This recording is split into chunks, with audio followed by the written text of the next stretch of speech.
Tiger 131 had already destroyed 17 Allied tanks across Tunisia. Crews knew the odds. 6-pounder rounds bounced from its 100mm armor, while its 88mm gun cracked open Churchills at 2 kilometers. In 3 months of desert combat, nothing had stopped a Tiger. The men trying to take Hill Point 174 knew this. Still, infantry PIATs hurled their pathetic charges against 57 tons of German steel. Shaped charges detonated and vanished. A single Tiger kept climbing the ridge, unfazed. It was single-handedly holding the Allied advance. British Churchills crested the slope, guns hammering.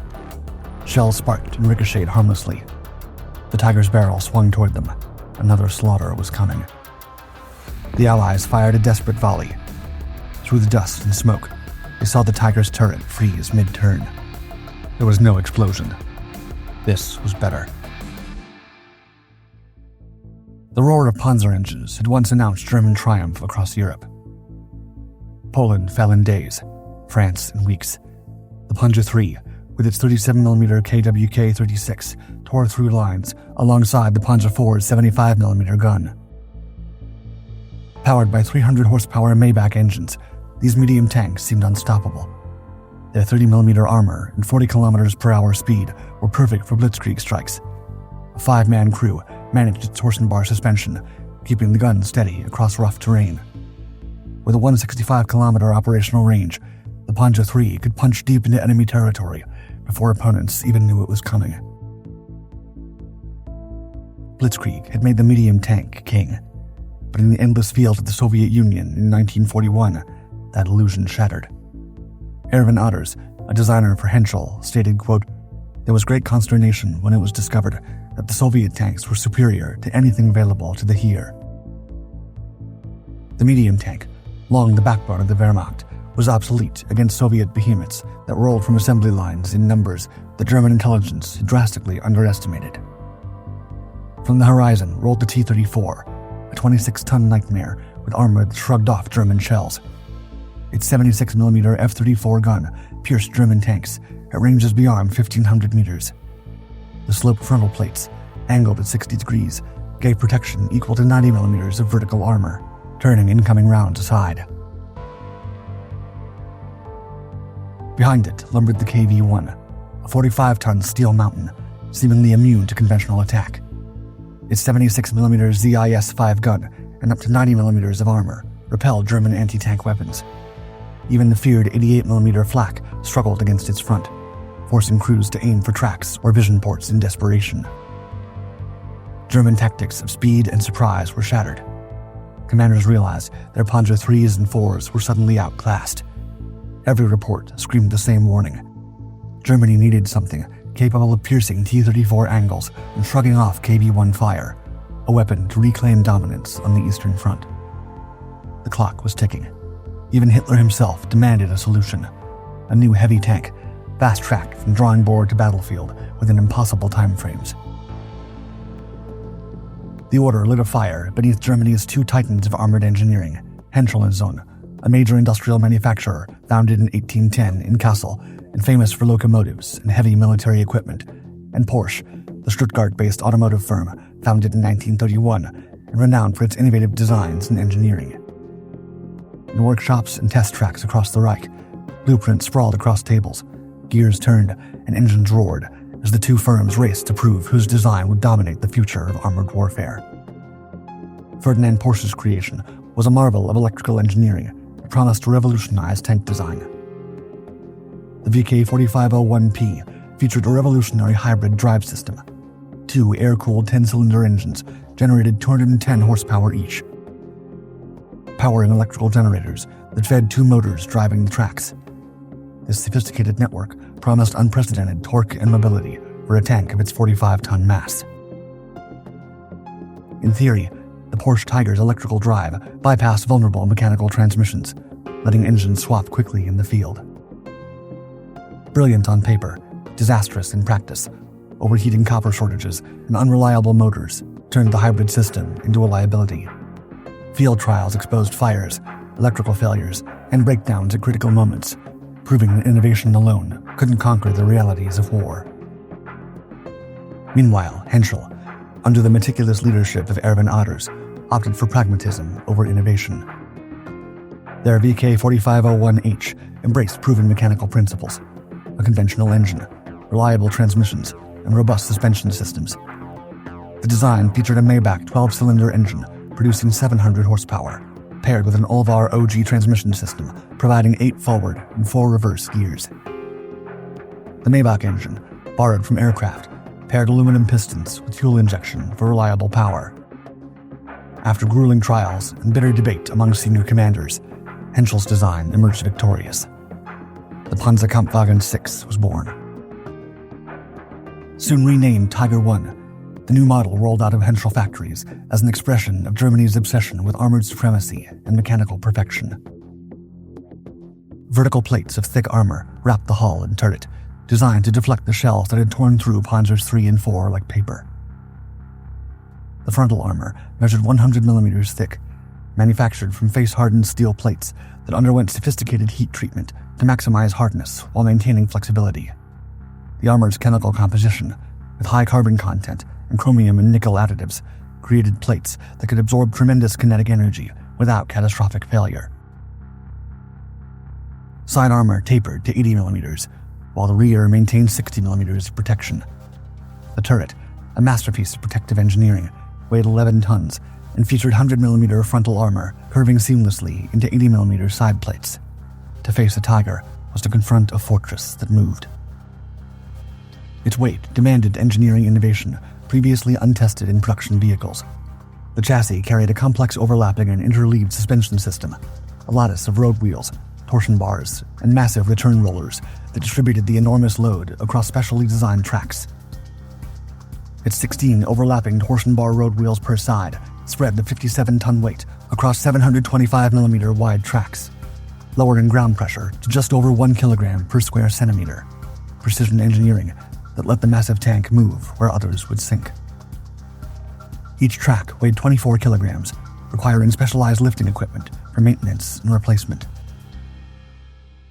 In the blueprints, the suspension system was brilliant, a tank that could glide over uneven terrain despite its mass while maintaining gun stability. However, the system was delicate and temperamental. Changing an inner road wheel required removing multiple outer wheels first, a laborious process taking up to 6 hours with full mechanical support. The Maybach HL230 engine pushed the Tiger to maximum speeds of 38 kilometers per hour on roads, though cross-country performance rarely exceeded 20 kilometers per hour. Its fuel consumption was also near catastrophic, reaching 540 liters per 100 kilometers under combat conditions, straining German logistics. Yet even burdened by its own complexity, the Tiger's presence on the battlefield was undeniable. The heart of the Tiger I pulsed within its turret, the 88mm KWK-36, a gun evolved from the Flak-36 anti-aircraft cannon that had shredded Allied planes above Europe. Adapted for armored combat, it fused brute force with surgical precision, reshaping engagement ranges. At nearly 5 meters long, barrel bore of 56 calibers, it hurled shells at 773 meters per second, turning tank crews into battlefield snipers, picking apart targets before they could even return fire. Its optics were sniper-grade. The TZF-9B telescopic sight offered 2.5 times magnification and precise range scales, letting crews engage targets beyond 2,000 meters, distances where Sherman's 75mm and T-34 76mm guns were little more than popped guns. The Tiger didn't chase the enemy. It controlled the battlefield, punishing anyone who dared to advance within its lethal envelope. Crew compartments held 3 ammunition types for tactical flexibility. Panzergranate 39 armor-piercing rounds weighed 10.2 kilograms and penetrated 120 millimeters at 1,000 meters. Panzergranate 40, tungsten cord, pierced 171 millimeters at 500 meters, but were scarce. Sprenggranate high explosives, 9.4 kilograms each, tore through fortifications and infantry like shrapnel storms. Allied tanks could rarely withstand a frontal hit. Even medium armor became paper at distance. An electric traverse motor could spin the turret a full circle in 60 seconds.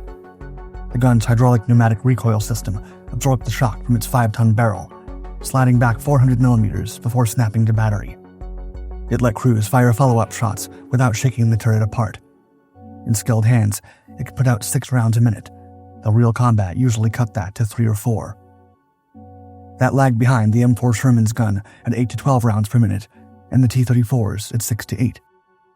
Veterans later described the first shot, a crack like thunder, an impact that ripped through armor, freezing crews mid-maneuver. As imposing as it seemed, the Tiger would prove its true worth only in combat. Weight, terrain, and mechanical quirks tested raw firepower. Where Allied tanks relied on mobility and numbers, the Tiger reshaped the rules of engagement, turning steel, optics, and gunnery into a psychological and physical weapon that dominated fields of battle with terrifying authority. The Tiger I entered a battlefield reshaped by Allied triumphs at El Alamein and Operation Torch, campaigns that had driven Rommel's Africa Corps into a shrinking corner of North Africa. February 1943 saw its combat debut with Schwerepanzer Abteilung 501, bringing 20 Tigers needed to keep them running in the desert's punishing conditions. The battalion's Tigers immediately proved their devastating effectiveness against Allied armor that had dominated North African battlefields for months. At ranges exceeding 1,500 meters, Tiger guns systematically destroyed British Churchill and American Sherman tanks while remaining virtually invulnerable to return fire. British Churchill tanks, weighing 39 tons with maximum armor of 152 millimeters, found their 6-pounder guns completely ineffective against Tiger protection. American Sherman tanks faced even worse odds. Their 75mm M3 guns' armor-piercing rounds bounced harmlessly off Tiger frontal armor at any practical engagement range. Yet beneath the legend, the Tiger was far from invincible against the harsh realities of desert warfare. Its 57 tons of armor and firepower came with a price: mechanical fragility that proved almost as dangerous as enemy action. The transmission, engineered for precision rather than durability, groaned under desert heat and constant maneuvering. The engines overheated after prolonged operations in temperatures exceeding 50 degrees Celsius, forcing crews to halt during peak heat hours. The interleaved suspension, elegant in theory, demanded constant maintenance that consumed enormous amounts of crew time and resources. Sand and debris jammed between overlapping wheels, requiring hours of manual cleaning with precious water supplies. Supply lines strained under the weight of the Tiger's logistical demands. Spare parts arrived irregularly due to Allied air superiority, while its massive fuel consumption needs created constant resupply challenges. For the Germans, every advance became a balancing act, exploiting the Tiger's unmatched firepower while nursing its temperamental components. Operation Vulcan, launched by the British 8th Army and the US 2nd Corps, aimed to crush the remaining Axis forces in Tunisia, seize key defensive positions, and bring the North African campaign to a decisive close. The 2nd Battalion Sherwood Foresters, veterans of the French campaign, were tasked with seizing a key ridge controlling the surrounding desert. They called it Point 174. Its steep slopes were fortified with trenches, machine gun nests, and artillery emplacements. Every elevation, every fold in the terrain had been prepared to channel attackers into fire zones. Observation posts allowed German crews to coordinate fire with precision, and pre-registered artillery positions targeted likely approach routes. Private John Oscroft advanced with his PIAT, Projector Infantry Anti-Tank, a British anti-tank weapon, similar in role to the American bazooka. The PIAT used a spigot launch mechanism to fire a 2.5-kilogram shaped charge bomb, capable of penetrating armor at short range. A powerful spring and small propellant charge drove the warhead along the spigot tube, detonating on impact. Oscroft moved low. His section spread across the slope, using dips and rock outcroppings for cover, while adjusting fire for enemy machine gun and sniper positions. The climb was punctuated by bursts from MG-42s. The machine guns fired at high cyclic rates, sweeping exposed ground in measured, continuous bursts. Artillery shells struck intermittently. Soldiers adjusted constantly, checking coordinates, calling for covering fire, and coordinating slow, deliberate movements. Then the sound arrived. A low, grinding roar, rising through the dust-filled air. A massive armored shape emerged from the haze. British rifles rattled in unison, but the bullets pinged harmlessly off the Tiger's thick armor. The infantry froze, holding positions behind rocks and shallow depressions. Oscroft and his team began trying to align the PIAT with potential firing angles, but lining up a shot was brutal. Dust from nearby impacts cut visibility to meters. Officers barked coordinates. Signals flew via hand, shout, and radio.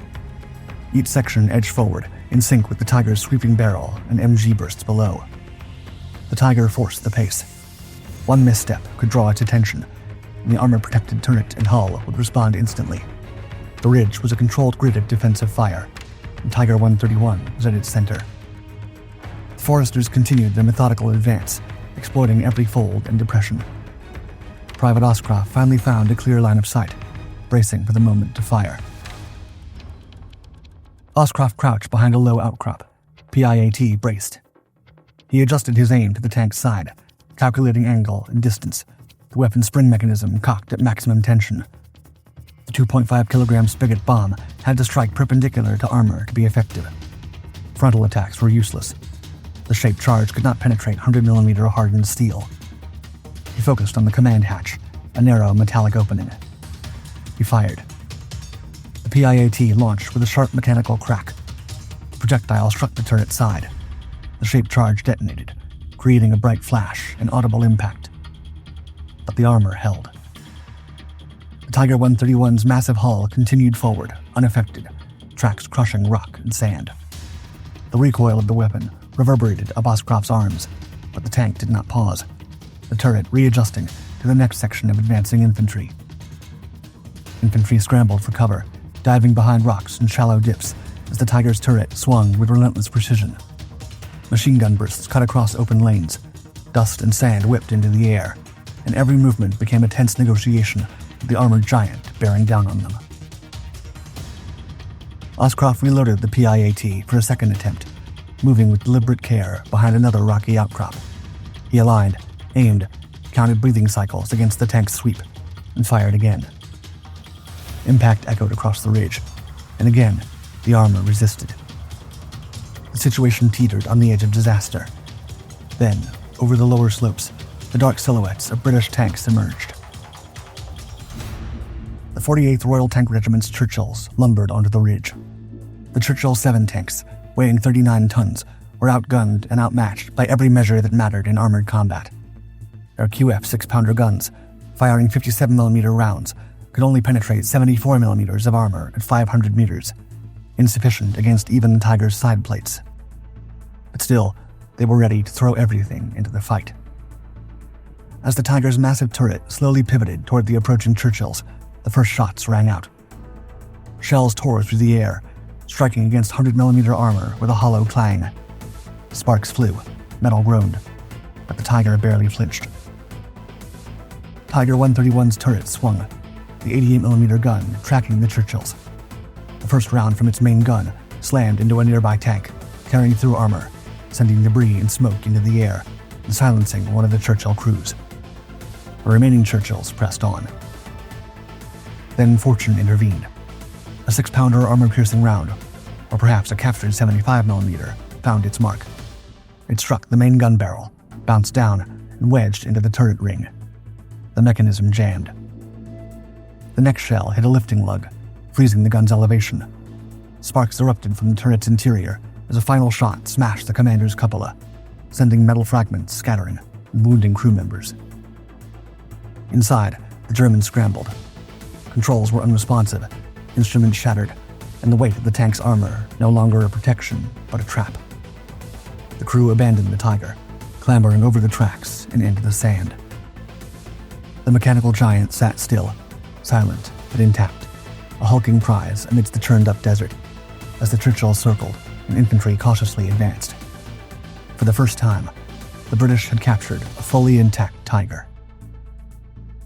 The immediate aftermath of the battle was a mix of exhaustion and stunned relief. The Sherwood Foresters had not only survived a Tiger attack, but they had captured one, the first of its kind. The tank's immense strategic value was immediately recognized. A team of engineers, led by Major Douglas Litterdale, was dispatched to the site to inspect and prepare the tank for recovery. After being repaired, with parts salvaged from other Tigers, the tank was put on public display in Tunis. It was a priceless propaganda tool, a tangible symbol that the Axis superweapon was not invincible. The captured Tiger became so famous that it was personally inspected by King George VI and Prime Minister Winston Churchill. Both leaders posed for photographs with the massive tank, which now bore the badge of the British First Army. The tank was shipped to England in October 1943, where its true value would be unlocked. At the School of Tank Technology, experts meticulously studied the Tiger's design, from its armor composition to its intricate drivetrain and powerful 88mm gun. This intelligence was crucial for developing new Allied anti-tank weapons and tactics for use against other Tigers. Engineers discovered that the Tiger's sloped rear turret was a weak point, which would influence the design of future Allied tank destroyers. The vertical armor, while thick, was less effective than sloped armor against high-velocity shells. Ironically, these Allied discoveries mirrored the conclusions already being reached by German engineers. Even before the capture of Tiger 131, the German High Command knew their unstoppable weapon had its flaws. The Tiger I, with its over-engineered systems and logistical nightmares, was a temporary solution. Its heavy vertical armor was already becoming obsolete against the newest Allied cannons. The engineers at Henschel and Porsche were already back at their drawing boards, this time with a new mandate: to create a tank that would surpass its predecessor in every measure. They plotted armor plates far thicker than the Tiger I's, steeply sloped to deflect shells rather than merely resist them. They lengthened and reinforced the 88mm cannon, increasing muzzle velocity for long-range penetration. Road wheels, suspension, and chassis were reconsidered to bear the extra weight without collapsing, and every internal system, from engine to transmission, was scrutinized for reliability. These improvements came together to produce the Tiger II, a truly monstrous successor that would inherit the Tiger I's legacy while attempting to correct its many flaws. For decades, the true story of Tiger 131's capture was obscured by an error in the official record, and the men who had taken it were overlooked. Credit was mistakenly given to another unit until John Oscroft's son, Dale Oscroft, pieced together the evidence in 2009, finally correcting the historical record. The Tank Museum officially updated its account in April 2019, restoring recognition to the Sherwood Foresters and the soldier who would face the legendary tank head-on.